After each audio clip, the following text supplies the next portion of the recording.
Hi all, from the bottom of my heart, I want to thank you for the love, support and encouragement you've given on my video for any week. Now as per your request, in this video, I'll be speaking about EIA 2020 draft notification. So what is EIA? EIA is Environment Impact Assessment, a process or study which predicts the effect of a proposed industrial infrastructure project on the environment. It prevents the proposed activity or project from being approved without proper oversight and taking into account the adverse consequences it might cause. The Ministry of Environment, Forest and Climate Change issued the EIA 20 draft notification to replace the EIA draft notification of 2006. So why is this draft notification opposed by all activists, research groups and environmentalists? The EIA 2020 has proposed a new set of rules and regulations that makes it very convenient for industrial projects and infrastructural projects to take place, which adversely affects the environment. This draft is problematic in ways that it has departed regressively from the earlier version of the notification, that is of EIA 2006 notification. Thousands of mails were sent to Union Minister Javadekar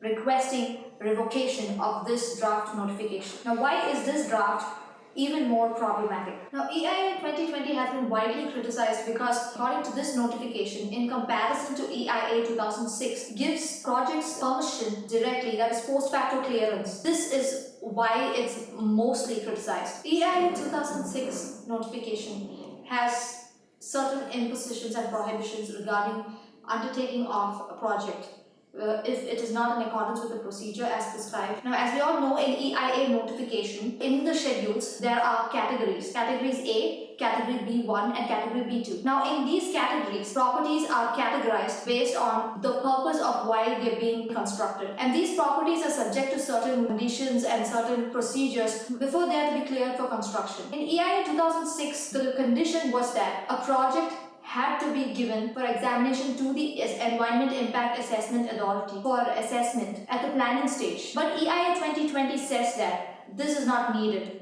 that they can begin construction post facto clearance. They can begin construction and then get the clearance. The central government seeks to make this process of clearance more transparent and expedient through implementation of online system, standardization, rationalization of the process through EIA 2020 draft notification.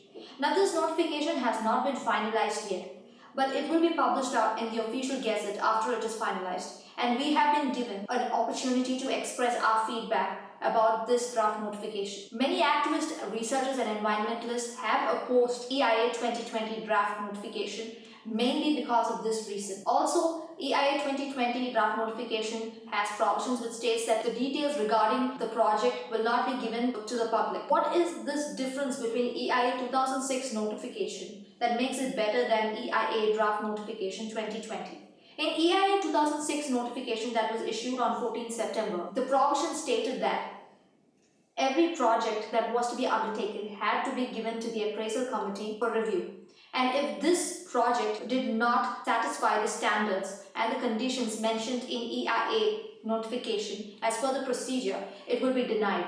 But in EIA 2020, this is not needed. For a project to be undertaken or for a project to begin its construction, they could just go straight ahead and begin their construction and get post facto clearance, which means that clearance could be given even after construction began, which means damage is already done. Now, ask the officials in this department, the Ministry of Environment, Forest and Climate Change, and they have told us, they have been reported saying that there's actually not much difference between the EIA 2006 notification and EIA 20 that has been drafted.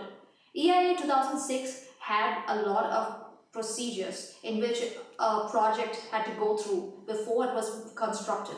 And in EIA 2020, these procedures are just simplified even more. It didn't have a lot of paperwork to go through. EIA 2020 basically just makes this process simple and removes all complications with paperwork. But on ground, 99.9% of the work undertaken under EIA 2006 did not comply with all the conditions that were required in the notification. Everything was just paperwork. So EIA 2020 basically says that one need not seek environment clearance or environment permission, but you can begin construction right away without any monetization. and without giving the public an opportunity to know the details of this project. Now, in these areas where these projects take place and the community affected by these projects, they say there are public hearings. But are these public hearings actually effective? Well, they say it's a sham, and it is a sham. Public hearings are a sham. It is just mandated for the formality of conducting a public hearing. When it comes to taking into account the concerns of the community affected by the concerned project, the expert appraisal committees that visit these areas ask these corporates that construct their infrastructure in that particular area to invest in that community. Let's say by building a school in that area or by providing drinking water. Union Environment Ministry has even formalized this procedure, this act of theirs. They have legalized it and they call it a corporate environment responsibility. Now we all know that the Gadgil Committee's recommendations were thrown into the dustbin, and instead Dr. K. Kasturi Rangan's committee was placed, and the recommendations of this committee were also not implemented. Gadgil had prophesied that if this encroachment and destruction of forests continue, then the result would not be in ages, but in 4 or 5 years to come, and now we've seen it. Also, when EIA 2006 was in place, the environment conditions imposed on these industries were hardly monitored by authorities. According to the EIA 2006 notification,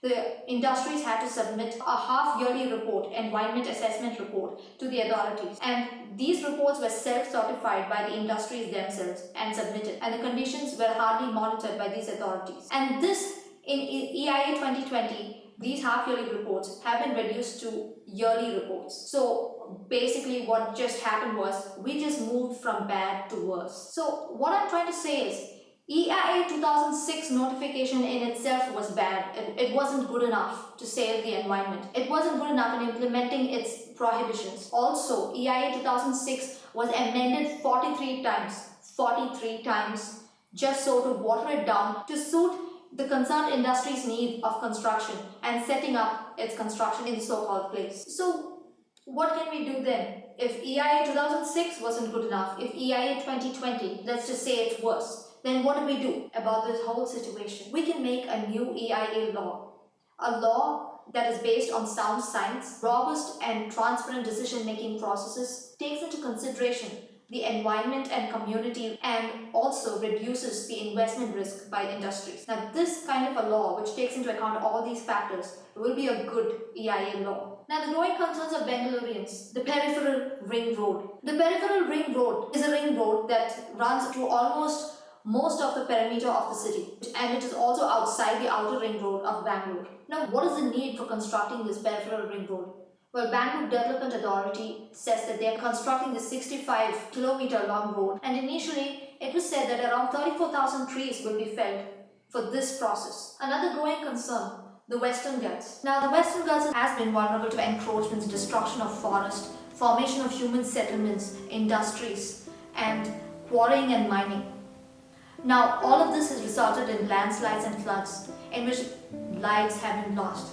These lives cannot be regained. The greater tragedy is that the lessons of the tragedy are not learned at all. Man has become a slave to his passions and unbridled desires. This poses a question why man is jostling, fretting and fuming in this mad scramble of amassing more and more pelf. Undeniably, this profit-oriented man has been hoarding quite a big chunk of wealth, but his happiness quotient is depleting every passing second.